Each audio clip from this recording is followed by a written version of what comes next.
85% of incarcerated New Yorkers will come home at some point. When they do, they're given $40 and a bus ticket. Members at New Yorkers United for Justice hope new legislation will help provide much more to those coming home.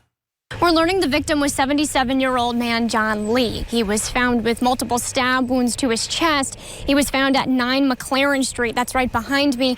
We still don't know a whole lot about the victim or his relationship to the suspect, Thomas Quillen. All right, so that was Jeb and Marilyn you just heard from, and they said the snow this past winter has actually encouraged them to head south to Florida. But for the rest of us that will stay here in the capital region, we'll keep shoveling out our driveways and get our cars all cleared off. But for now, reporting live in Niskayuna, Emma Quinn, CBS 6 News. Traditions of wearing your pajamas inside out or putting a spoon in the freezer in hopes of a snow day will live on.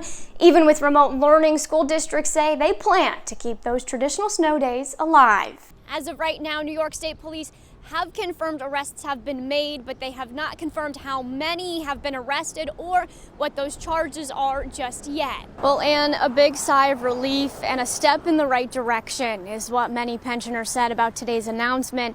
Many of them have lost their homes, had to take on second jobs, and put off retirement because of the pension loss.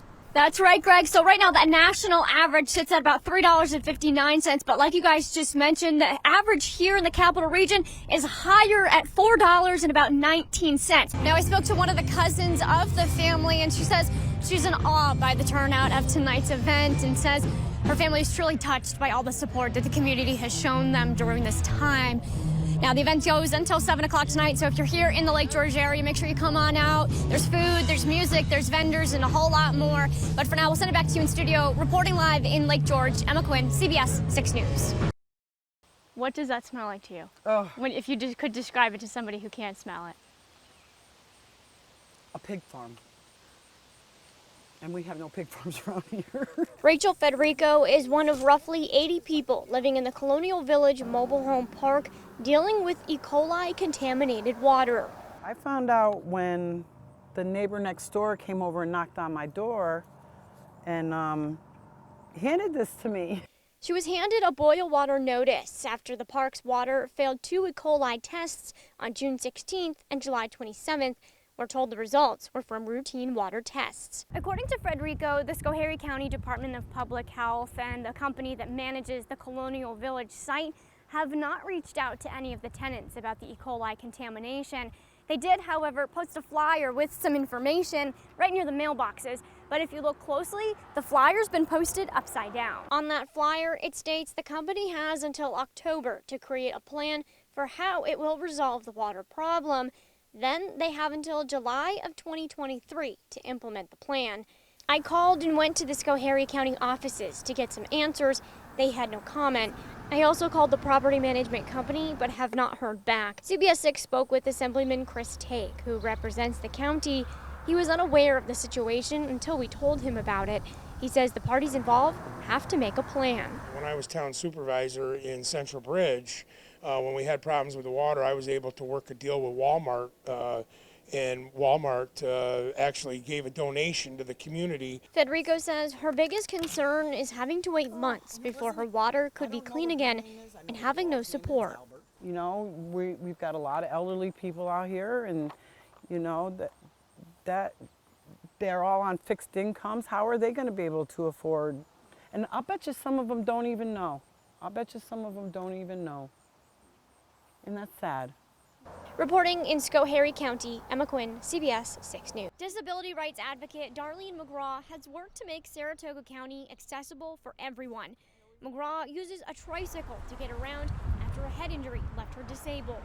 Her current task, making the city of Mechanicville more handicap accessible, especially the sidewalks.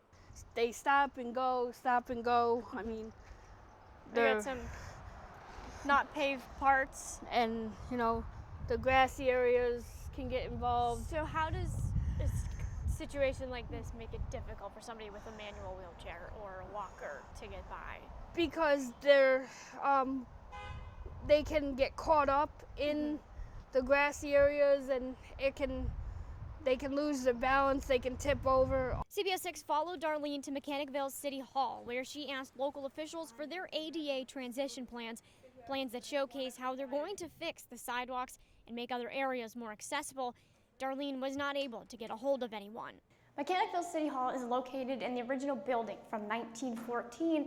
Now, the building doesn't have an elevator, but according to New York State Court ADA documents, if somebody can't access the courts upstairs, the courts will move downstairs to a different room.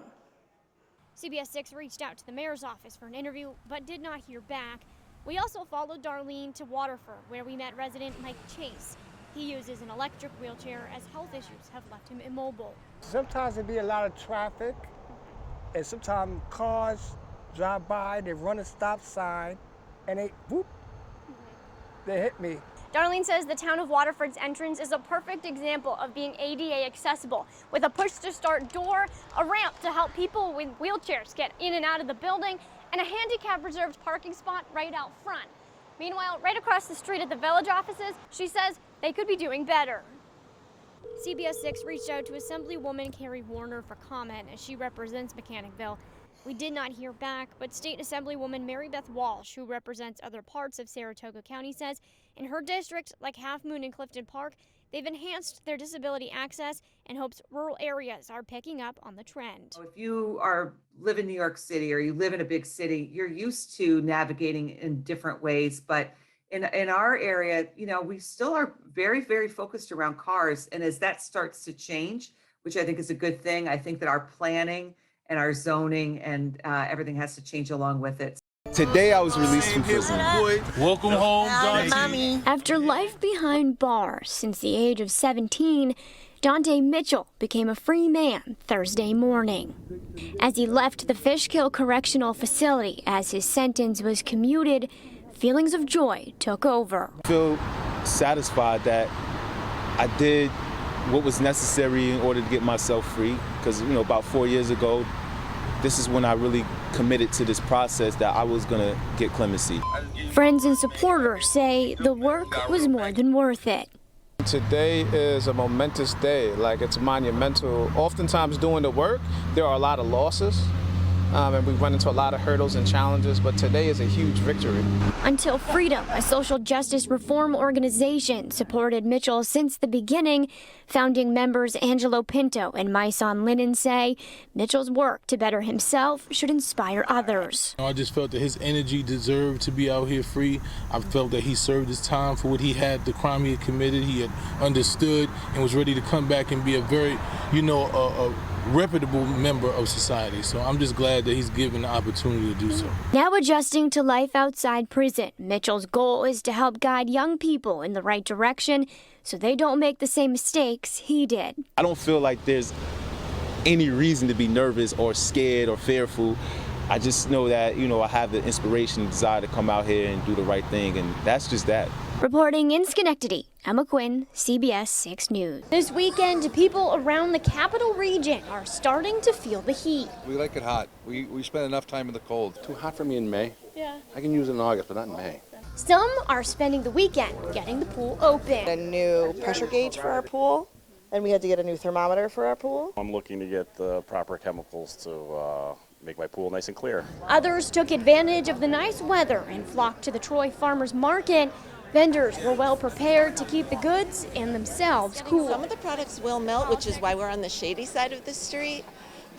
So you have to be careful, but the syrup is all sealed, so it's perfectly fine in the heat. Grateful to be in the farmers market booth because our storefront's just a block and a half away, and when it's 90 degrees outside, it's much hotter inside. So right now I am counting my blessings. But if you are out and about this weekend, emergency room doctors advise you to take it slow. People are definitely not ready for this type of heat. It was just a few weeks ago, it was in the 40s. So try to stay in an air-conditioned building or stay inside, stay in the shade. If they go outside, make it short duration. Dr. Robert Brewer from St. Peter's Hospital says the two age groups that are at a higher risk of medical emergencies during the heat are the young and the old. People with chronic medical conditions on a lot of medications, those are the people that need to be extra careful. Signs Dr. Brewer says to be aware of are being lightheaded, dizzy, or nauseous. You may start getting cramps in your legs or in other muscles. He advises you to take a break in the shade. If things get worse, call your doctor or visit urgent care. Reporting in the Capital Region, Emma Quinn, CBS 6 News. This morning, reporting from the Times Union revealing a settlement has been reached in a lawsuit stemming from the 2018 limo crash in Schoharie that claimed 20 lives. Abbott Nutrition says that baby formula production is once again resuming at the Michigan plant that became the epicenter of our country's baby formula shortage. Good evening. It is now the third day of protests over abortion rights. Demonstrations are continuing this weekend following Friday's bombshell Supreme Court decision that reverses Roe versus Wade. CBS News correspondent Wendy Gillette reports from New York on the emotional reaction. Tomorrow marks the 6th anniversary of the Pulse nightclub mass shooting in Florida that claimed 49 lives.